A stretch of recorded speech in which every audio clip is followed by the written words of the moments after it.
Bueno, regresamos al living de Ciudad U para abrir un nuevo capítulo también de la historia cordobesa, Miguel. Sí, porque bueno, hoy es el día del respeto por la diversidad cultural, Ujú. el 12 de octubre, todos tenemos en claro por qué y con qué tiene que ver, por suerte se ha ido resignificando, ¿no? Sí, Esta totalmente, por idea, suerte. pero para hablar de eso vamos a recibir a Pablo Reina. Pablo Reina, que está allí ya para hablar con nosotros. Hay que decir de Pablo muchas cosas, que es docente de nuestra facultad, egresado de nuestra facultad, licenciado en Historia, trabajador del Instituto de Culturas Aborígenes, e investigador, y además también es nahuán menor de Pueblo Camiare.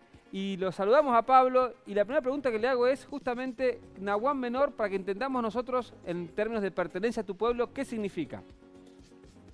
Hola, ¿qué tal? Buenas tardes. Bueno, muchas gracias. Nahuán en realidad es una autoridad ancestral eh, que se nos da desde la familia y que viene a significar eh, lo que podríamos traducir rápidamente como cacique, es decir, una autoridad, el que lleva la voz, el que lleva la voz de la comunidad. En el caso de mi comunidad somos 5 familias y soy uno de las personas que tiene esa oportunidad. El Nahual mayor es mi padre, eh, Ah, que, mirá. que bueno.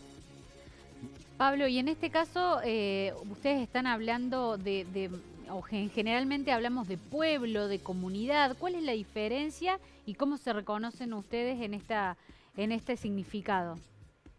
Bueno, esa pregunta es muy importante porque en realidad nosotros entendemos que somos un pueblo, el pueblo Camiare o el pueblo Comechingón, somos un pueblo que es preexistente a la nación, que es preexistente al Estado.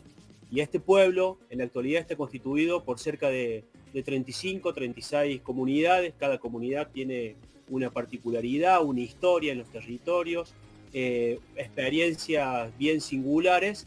Y en este momento, bueno, estamos en un momento de acercamiento, de unión entre las comunidades, y entendemos que las comunidades venimos a ser como las células que componen el pueblo, ¿sí? Nosotros en ese sentido nos estamos parando desde esa postura, que no deja de ser una postura política, de entender que somos naciones preexistentes a la nación que se ha creado hace 150, 200 años. Pablo, te quiero preguntar por un tema que es la identidad indígena en este caso, y te lo asocio a otra mirada que, ¿cómo viven también dentro de ustedes, de los pueblos originarios, esta cuestión del cambio? Porque a veces parece que la gente tiene la idea como que de los pueblos originarios todavía los tenemos que visualizar, incluso a veces digo estéticamente, como si vivieran hace 200 o 300 años atrás. Entonces digo, ¿cómo se vincula esto de la identidad indígena por un lado, cómo la vivís vos? Y por otro lado, ¿cómo es el concepto del cambio también para ustedes? Bien, bueno, la identidad, en realidad cualquier identidad y la identidad de los pueblos son construcciones constantes, ¿no? Son construcciones que se van dando dinámicamente en el proceso histórico, y en ese sentido nosotros como pueblos originarios, ¿sí? Y como cualquier pueblo originario del mundo, pensemos en los vascos, los catalanes, pueblos kurdos, en otros pueblos, entendemos de que tenemos derecho al cambio histórico, al cambio cultural, si bien hay un núcleo de saberes, de transmisiones orales, ¿sí? Que nosotros lo identificamos con la cosmovisión, de tradiciones que se han transmitido de generación en generación y que vamos reconstruyendo en el presente. También entendemos que tenemos derecho al presente, tenemos derecho al futuro, tenemos derecho a la modernidad, y en ese sentido entendemos que la identidad es algo dinámico y algo que vamos construyendo constantemente. Eh, yo siempre pregunto en ese sentido, ¿sí? Si a un francés lo miramos, ¿sí? O le pedimos que sea igual que un francés de hace 200 años, si a una persona perteneciente al pueblo gitano le pedimos que sea o que hable el mismo idioma de hace 200, 500 años. Y bueno, en ese ejercicio pedagógico uno entiende de que en realidad hay que resituar la discusión con respecto a la indígena y poder entendernos, ¿no? Bajo esta idea de que somos colectivos, históricos, pueblos preexistentes al Estado y que también tenemos derecho al cambio histórico y, si se quiere, también al cambio cultural.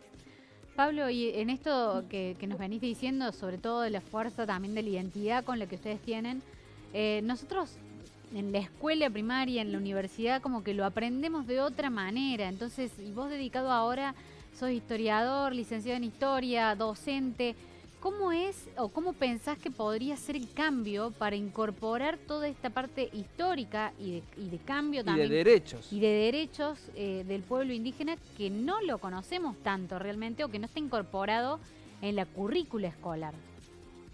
Bueno, eso se liga primero con una concepción, con un imaginario que existe a nivel cordobés, muy anclado, muy naturalizado en nuestra sociedad, que tiene que ver con la desaparición, ¿no?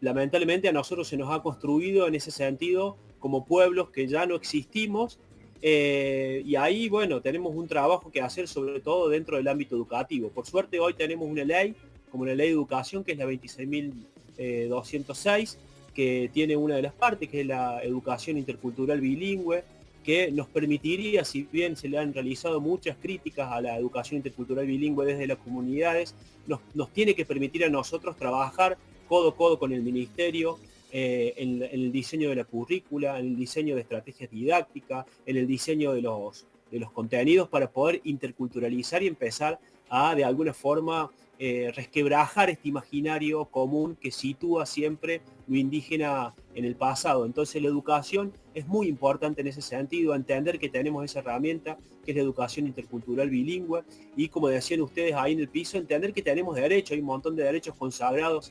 constitucionalmente, ¿sí? Tratados internacionales que se han ratificado en la Argentina, que nos deberían situar en otro lugar a la hora de hablar sobre el originario, nos deberían situar en un lugar más intercultural, es decir, un lugar en el que hablemos, ¿sí?, como pueblos preexistentes de manera simétrica con el Estado.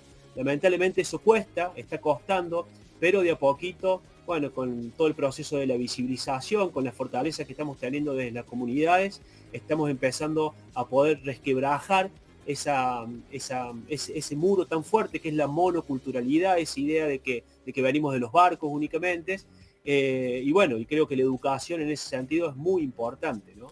Pablo Reina, te agradecemos mucho la charla, siempre es un gusto charlar contigo, hemos venido tocando el tema nosotros a través de los programas y no solamente por el día que nos toca.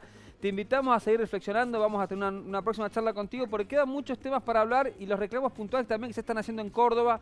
Sé que por ejemplo en Sierra Chica estás trabajando mucho también con respecto al tema del pueblo Camiare, pero también están con muchos problemas porque hay lugares, por ejemplo, donde hay que algún no son tipo de... respetados. Claro, no son respetados y tienen que ver justamente con estas culturas ancestrales de las que hablamos. Pablo Reina, ha sido un gustazo poder tener estos minutos contigo y te invitamos a seguirla en los próximos programas. Bueno, muchísimas gracias a ustedes, que anden bien. Bueno, y para aquellos que estamos hablando mucho de lo escolar, ¿no? Pero después también Pablo tiene Crónica de un Renacer Anunciado, que es un buen libro para poder iniciar con esto de tal vez que no conocemos o que no profundizamos, que es la historia cordobesa, ¿no? Bueno, ahí